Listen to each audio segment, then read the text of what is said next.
കുറച്ച് prep work എടുത്തു കഴിഞ്ഞാൽ 15 മിനിറ്റ്സ് കൊണ്ട് വളരെ ബഡ്ജറ്റ് ഫ്രണ്ട്ലി ആയിട്ട് നിങ്ങൾ ഒരു യൂറോപ്യൻ അല്ലെങ്കിൽ സ്റ്റഡി അബ്രോഡ് സ്റ്റുഡൻ്റ് ആണെങ്കിൽ നിങ്ങൾക്ക് ഈ മന്തി ഉണ്ടാക്കാൻ പറ്റും. സ്ക്രീനിൽ കാണുന്ന ഈ സാധനങ്ങളെല്ലാം വെച്ചിട്ട് ചിക്കൻ തലേദിവസം മാരിനേറ്റ് ചെയ്യാം. ഞാനിവിടെ ചിക്കൻ തായും ലെഗ് പീസസും ആണ് യൂസ് ചെയ്തിട്ടുണ്ടായിരുന്നത്.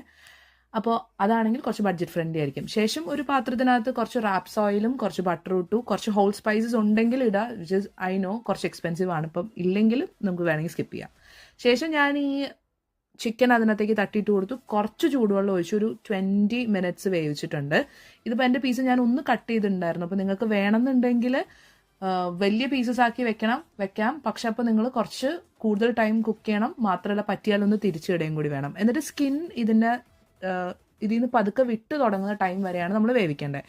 എന്നിട്ട് നമ്മൾ ഇത് ഓവനിലേക്ക് വെക്കുന്ന സമയത്ത് ഓൾവേസ് റിമെമ്പർ സ്കിൻ സൈഡ് താഴേക്ക് വരുന്ന രീതിയിൽ, അതായത് സ്കിൻ സൈഡ് മുകളിലല്ല ആദ്യം വരേണ്ടത്, രണ്ടാമത് രീതിയിൽ നമ്മൾ തിരിച്ചിടുമ്പോൾ മാത്രം മുകളിലേക്ക് വരുന്ന രീതിയിൽ സ്കിൻ സൈഡ് ഡൗൺ ആക്കി വെച്ചുകൊണ്ട് നിങ്ങൾക്ക് എയർ ഫ്രയറിലോ ഓവനിലോ നിങ്ങൾക്ക് ഇതിനെ ഒന്ന് ക്രിസ്പാക്കി എടുക്കാം. ഇത് രണ്ടും ഇല്ലെങ്കിൽ നിങ്ങൾക്ക് പാനിൽ കുറച്ച് എണ്ണ ഒഴിച്ചിട്ട് അങ്ങനെയും ക്രിസ്പാക്കി ഇടാം.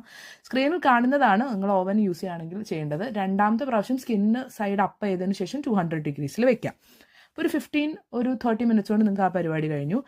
പ്രീ ബോയിൽഡ് റൈസ് ആണ് നമുക്ക് യൂറോപ്പിൽ ഏറ്റവും ചീപ്പായിട്ട് കിട്ടുന്നത്. സോ അതുകൊണ്ട് ഞാൻ ബസ്മതി റൈസ് അല്ല യൂസ് ചെയ്തത്. പ്രീ ബോയിൽഡ് റൈസ് ഒരു 5 to 10 മിനിറ്റ്സ് തലേ ദിവസം വേവിച്ചതിന് ശേഷം അതെടുത്ത് നിങ്ങൾ ഫ്രിഡ്ജിൽ വയ്ക്കുക. അങ്ങനെ ആകുമ്പോൾ ആ റൈസ് ഒന്ന് ഹാർഡൻ ആവും. ശേഷം നമുക്ക് ആ ചിക്കൻ്റെ സ്റ്റോക്കിനകത്തേക്ക് അത് ആഡ് ചെയ്ത് അതൊന്ന് മിക്സ് ചെയ്തിട്ട് ജസ്റ്റ് അടച്ചു വെക്കുക.